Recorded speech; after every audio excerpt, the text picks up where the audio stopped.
தமிழின் குரலின் பிரதான செய்திகளோடு இணைந்திருக்கின்றோம். முதலில் தலைப்புச் செய்திகள். எல்னினோ வெப்பம் அதிகரிப்பு, உடல்நல பாதுகாப்பில் கூடுதல் கவனம் செலுத்துமாறு அறிவுறுத்தல். விகாராதிபதி நியமன சர்ச்சை, தேரர் மீது தாக்குதல் குற்றச்சாட்டு, ஒருவர் விளக்கமறியலில். சி.டி. விக்ரமரத்ன மரணம், இறுதி தருணங்கள் குறித்து மெய் பாதுகாவலர் நீதிமன்றில் முக்கிய சாட்சியம். போதைப்பொருள் கடத்தல் குற்றச்சாட்டு, உதவி காவல் பரிசோதகர் கைது, விரிவான விசாரணை தொடக்கம். அரச நிதி முறைகேடு வழக்கு, முன்னாள் ஜனாதிபதியின் முன்னாள் செயலாளர் நீதிமன்றில் ஆஜர். கடற்பகுதிகளுக்கு சிவப்பு எச்சரிக்கை, மீனவர்கள் மற்றும் கடல்சார் பயணிகள் கரைக்கருகே இருக்குமாறு அறிவுறுத்தல். மாலபே நடுத்தர வருமான வீடமைப்பு திட்டம் 85% நிறைவு, ஆண்டு இறுதிக்குள் வீடுகள் கையளிப்பு இலக்கு. நாட்டின் பல பகுதிகளில் இளைஞர்களை இலக்காக கொண்ட போதைப்பொருள் வலையமைப்பு, 23,000 போதை மாத்திரைகளுடன் இளைஞர் கைது. இனி தொடர்பென விரிவான செய்திகள். எல்னினோ காலநிலை தாக்கம் காரணமாக நாட்டின் பல பகுதிகளில் வெப்பநிலை அதிகரித்து வருவதால் பொதுமக்கள் உடல்நல பாதுகாப்பு நடவடிக்கைகளை முறையாக கடைபிடிக்க வேண்டும் என சுகாதாரத்துறையினர் அறிவுறுத்தியுள்ளனர். அதிக வெப்பம் நிலவும் சூழலில் மது மற்றும் அதிக சர்க்கரை கொண்ட பானங்களை அருந்துவது உடலில் நீரிழப்பை அதிகரித்து வெப்ப தாக்கம் உள்ளிட்ட கடுமையான உடல்நல பாதிப்புகளை ஏற்படுத்தும் அபாயம் இருப்பதாக மருத்துவ நிபுணர்கள் சுட்டிக்காட்டியுள்ளனர். உடலில் போதிய நீர்ச்சத்தை பராமரிப்பதற்காக அதிகளவு சுத்தமான குடிநீரை அருந்துவதுடன் தர்பூசணி, ஆரஞ்சு உள்ளிட்ட நீர்ச்சத்து நிறைந்த பழங்களை உணவில் சேர்த்துக் கொள்ளுமாறு பரிந்துரைக்கப்பட்டுள்ளது. குறிப்பாக சிறுவர்கள், கர்ப்பிணி பெண்கள் மற்றும் முதியவர்கள் காலை 11 மணி முதல் பிற்பகல் 3 மணி வரையிலான அதிக வெப்ப நேரங்களில் வெளிப்புற செயல்பாடுகளை தவிர்க்க வேண்டும் என்றும் அறிவுறுத்தப்பட்டுள்ளது. மேலும் சிறுநீரக நோய், இதய நோய், நீரிழிவு மற்றும் பிற நீண்டகால நோய்களால் பாதிக்கப்பட்டவர்கள் தங்களது மருந்துகளை முறையாக பயன்படுத்தி உடல்நிலையில் ஏதேனும் மாற்றம் ஏற்பட்டால் உடனடியாக மருத்துவ ஆலோசனைகளை பெற வேண்டும் என சுகாதாரத்துறையினர் தெரிவித்துள்ளனர். வெப்பதாக்கம் தீவிரமடைந்தால் உயிருக்கு ஆபத்து ஏற்படக்கூடிய சூழல் உருவாகலாம் என்பதால் சுகாதார அதிகாரிகள் வழங்கியுள்ள அனைத்து முன்னெச்சரிக்கை வழிகாட்டுதல்களையும் பொதுமக்கள் கண்டிப்பாக பின்பற்ற வேண்டும் என மீண்டும் வலியுறுத்தப்பட்டுள்ளது. பதுளை மாவட்டத்தின் மதியங்கனை பிரதேசத்தில் அமைந்துள்ள ரிதிமாலியத்த செனசுன்கல புராண ரஜமகா விகாரையின் விகாராதிபதி பதவி தொடர்பாக நீண்ட காலமாக நிலவி வந்த சர்ச்சை வன்முறையாக மாறியுள்ளதாக தெரிவிக்கப்பட்டுள்ளது. இந்த சம்பவத்தில் ஒரு தேரர் தாக்கப்பட்டு காயமடைந்த நிலையில் மற்றொரு தேரர் காவல்துறையினரால் கைது செய்யப்பட்டுள்ளார். கைது செய்யப்பட்ட சந்தேக நபரை எதிர்வரும் ஆகஸ்ட் 6ஆம் தேதி வரை விளக்கமறியலில் வைக்குமாறு மதியங்கனை நீதவான் நீதிமன்றம் உத்தரவிட்டுள்ளது. விகாரையின் முன்னாள் விகாராதிபதி உயிரிழந்ததை தொடர்ந்து புதிய விகாராதிபதி நியமனம் தொடர்பாக அலுங்கெட்டியாவே சீலவம்ச தேரர் மற்றும் கேசல் போத மேதாங்க தர தேரர் ஆகியோருக்கிடையில் நீண்ட காலமாக கருத்து முரண்பாடு நிலவி வந்ததாக கூறப்படுகின்றது. இதற்கு முன்னரும் இரு தரப்பினருக்கும் இடையிலான மோதல்கள் குறித்து காவல்துறையில் பல முறைப்பாடுகள் பதிவு செய்யப்பட்டிருந்ததுடன் நீதிமன்றத்தில் ஒத்திவைக்கப்பட்ட சிறை தண்டனைகளும் வழங்கப்பட்டிருப்பதாக தகவல்கள் தெரிவிக்கப்படுகின்றன.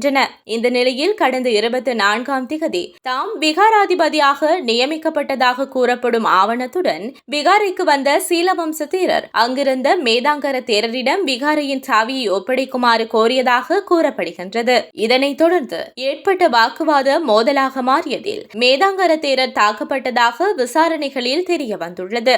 காயமடைந்த அவர் முதலில் மதியங்கனை வைத்தியசாலையில் அனுமதிக்கப்பட்டு பின்னர் மேலதிக சிகிச்சைக்காக பதுளை போதனா வைத்தியசாலைக்கு மாற்றப்பட்டுள்ளார். சம்பவத்திற்கு பின்னர் தலைமறைவாக இருந்ததாக கூறப்படும் சீலவம்ச தேரரை காவல்துறையினர் கைது செய்துள்ளனர். மேலும் தாக்குதலுக்கு உதவியாக சந்தேகிக்கப்படும் 2 நபர்களை கைது செய்வதற்கான விசாரணைகளும் தொடர்ந்தும் முன்னெடுக்கப்பட்டு வருகின்றன.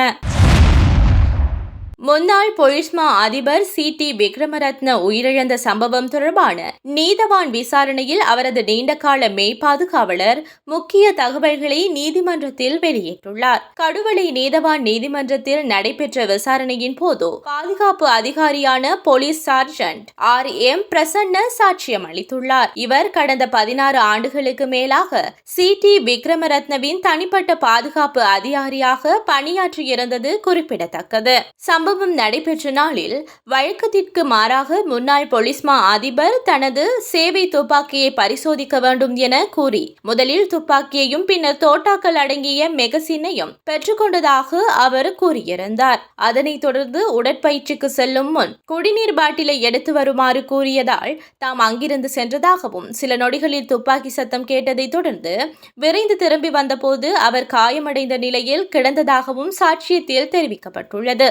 உடனடியாக அவரை வைத்தியசாலைக்கு அழைத்து சென்ற போதிலும் பின்னர் அவர் உயிரிழந்ததாக அறிவிக்கப்பட்டதாக பாதுகாப்பு அதிகாரி குறிப்பிட்டார். சாட்சியம் வழங்கிய போது அவர் பல உணர்ச்சி வசப்பட்டதாகவும் நீதிமன்றத்தில் தெரிவிக்கப்படுகின்றது. இந்த வழக்கின் மேலதிக விசாரணைகளுக்காக முன்னாள் பொலிஸ்மா அதிபரின் சாரதி மற்றும் சமையல்காரரை நீதிமன்றத்தில் முன்னிலையாகுமாறு நீதவான் உத்தரவிட்டுள்ளார். மேலும் சம்பவத்தில் பயன்படுத்தப்பட்டதாக கருதப்படும் துப்பாக்கி மெகசின் மற்றும் பிற ஆதார பொருட்களை அரசு ரசாயன பகுப்பாய்வாளர்களிடம் பரிசோதனைக்காக அனுப்பி அறிக்கை பெறவும் உத்தரவிட்டுள்ளார். தெஹிவலை காவல் நிலையத்தின் பணியாற்றி வந்த உதவி காவல் பரிசோதகர் ஒருவர் போதைப்பொருள் கடத்தல் நடவடிக்கைகளுடன் தொடர்புடையவர் என்ற சந்தேகத்தின் பேரில் கைது செய்யப்பட்டுள்ளதாக காவல்துறை தெரிவித்துள்ளது.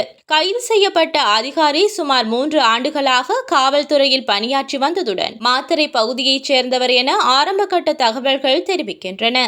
சந்தேக நபரின் தொடர்புகள் மற்றும் செயல்பாடுகள் குறித்து மேற்கொள்ளப்பட்ட ஆரம்ப விசாரணைகளின் அடிப்படையில் அவர் போதைப்பொருள் கடத்தல் நடவடிக்கைகளில் ஈடுபட்டிருக்கலாம் என அதிகாரிகள் சந்தேகிக்கின்றனர். இதனைத் தொடர்ந்து சம்பவம் தொடர்பான மேலதிக விசாரணைகளை தெஹிவலை காவல் நிலையத்தின் குற்றப்பிரிவு பொறுப்பேற்று முன்னெடுத்து வருகின்றது. மேலும் இந்த சம்பவத்துடன் தொடர்புடைய பிற நபர்கள் உள்ளனரா என்பதையும் கண்டறியும் நடவடிக்கைகள் தொடர்ந்தும் வருவதாக காவல்துறையினர் தெரிவித்துள்ளனர். முன்னாள் ஜனாதிபதி கோட்டாபாய ராஜபக்ஷவின் முன்னாள் தனிப்பட்ட செயலாளராக பணியாற்றிய சுகீஸ்வர பண்டார அரச நிதி முறைகேடு தொடர்பான வழக்கில் இன்று கொழும்பு கோட்டை நீதவான் நீதிமன்றத்தில் முன்னிலைப்படுத்தப்பட்டுள்ளார். அரச நிதியை தவறாக பயன்படுத்தப்பட்டதாக முன்வைக்கப்பட்ட குற்றச்சாட்டின் அடிப்படையில் கைது செய்யப்பட்ட அவர் இதுவரை விளக்கமறியலில் வைக்கப்பட்டிருப்பதாக தெரிவிக்கப்படுகின்றது. இந்த விளக்கமறியல் காலம் நிறைவடைந்ததைத் தொடர்ந்து வழக்கில் மேலதிக நடவடிக்கைகளுக்காக அவர் இன்று நீதிமன்றத்தில் ஆஜர்படுத்தப்பட்டுள்ளார். இவ்வழக்கு தொடர்பான மேலதிக சட்ட நடவடிக்கைகள் நீதிமன்றத்தின் பரிசீலனையின் கீழ் தொடர்ந்தும் வருகின்றது. இலங்கையை சூழவுள்ள சில கடற்பகுதிகளில் பலத்த காற்று மற்றும் கடல் சீற்றம் நிலவக்கூடும் என வளிமண்டலவியல் திணைக்களம் அவசர சிவப்பு எச்சரிக்கையை வெளியிட்டுள்ளது. இன்று வெளியிட்டுள்ள அறிவிப்பின்படி ஹம்மாந்தோட்டை முதல் பொத்துவில் வரையிலும் காங்கேசன்துறை முதல் மன்னார் ஊடாக கல்பிட்டிய வரை உள்ளிட்ட கடற்பரப்புகளில் இந்த எச்சரிக்கை அமுலில் உள்ளது. இந்த பகுதிகளில் காற்றின் வேகம் மணிக்கு 60 முதல் 70 கிலோமீட்டர் வரை அதிகரிக்கக்கூடும் என்பதுடன் கடல் மிகவும் கொந்தளிப்பாக காணப்படும் அபாயமும் இருப்பதாக தெரிவிக்கப்பட்டுள்ளது. மேலும் மன்னார் முதல் கொழும்பு மற்றும் காலி ஹம்மாந்தோட்டை முதல் பொத்துவில் வரையிலான கடலோர பகுதிகளில் 2.0 முதல் 2.5 மீட்டர் உயரம் வரை அலைகள் உருவாகும் வாய்ப்பு இருப்பதாகவும் குறிப்பிடப்பட்டுள்ளது. இதனால் அடுத்த அறிவிப்பு வெளியாகும் வரை குறித்த கடல் பகுதிகளுக்கு செல்லாமல் இருக்குமாறு மீனவர்கள், படகோட்டிகள் மற்றும் கடல்சார் நடவடிக்கைகளில் ஈடுபடுவோருக்கு அறிவுறுத்தப்பட்டுள்ளது. அதேவேளை வளிமண்டலவியல் திணைக்களம் தொடர்ந்தும் வெளியிடும் வானிலை மற்றும் கடல்நிலை தொடர்பான அறிவிப்புகளை அவதானித்து பாதுகாப்பு நடவடிக்கைகளை பின்பற்றுமாறும் பொதுமக்கள் மற்றும் மீனவ சமூகத்திடம் வலியுறுத்தப்பட்டுள்ளது. நடுத்தர வருமானம் பெறும் குடும்பங்களுக்காக மாலப்பே பகுதியில் நிர்மாணிக்கப்பட்டு வரும் வீடமைப்பு திட்டத்தின் பணிகள் 85% மேல் நிறைவடைந்துள்ளதாக நகர அபிவிருத்தி அதிகார சபை தெரிவித்துள்ளது. கடுவலை மாலபே பகுதியில் அமைந்துள்ள இந்த 20 மாடி குடியிருப்பு திட்டத்தில் 920 சதுர அடி பரப்பளவை கொண்ட 128 வீடுகளும் 700 சதுர அடி பரப்பளவை கொண்ட மேலும் 128 வீடுகளும் என மொத்தமாக 256 வீடுகள் அமைக்கப்பட்டுள்ளன. இந்த திட்டத்தின் நிர்மாண பணிகள் 2021ஆம் ஆண்டு தொடங்கப்பட்டாலும் நாட்டின் பொருளாதார நெருக்கடி காரணமாக 2022ஆம் ஆண்டு இடைநிறுத்தப்பட்டிருந்தன. பின்னர் புதிய ஒப்பந்தங்களின் கீழ் 2025ஆம் ஆண்டு மீண்டும் பணிகள் ஆரம்பிக்கப்பட்டதாக தெரிவிக்கப்பட்டுள்ளது. சுமார் 4375 மில்லியன் ரூபாய் செலவில் முன்னெடுக்கப்படும் இந்த வீடமைப்பு திட்டத்தின் கட்டுமான பணிகளை விரைவாக நிறைவு செய்து இந்த ஆண்டின் இறுதிக்குள் பயனாளிகளிடம் வீடுகளை ஒப்படைக்க அதிகாரிகள் திட்டமிட்டுள்ளனர். கொழும்பு உள்ளிட்ட நாட்டின் பல பகுதிகளில் இளைஞர்கள் மற்றும் யுவதிகளை இலக்காக கொண்டு போதைப் பொருட்கள் விநியோகிக்கப்படும் வலையமைப்பு தொடர்பாக புதிய தகவல்கள் வெளியாகியுள்ளன.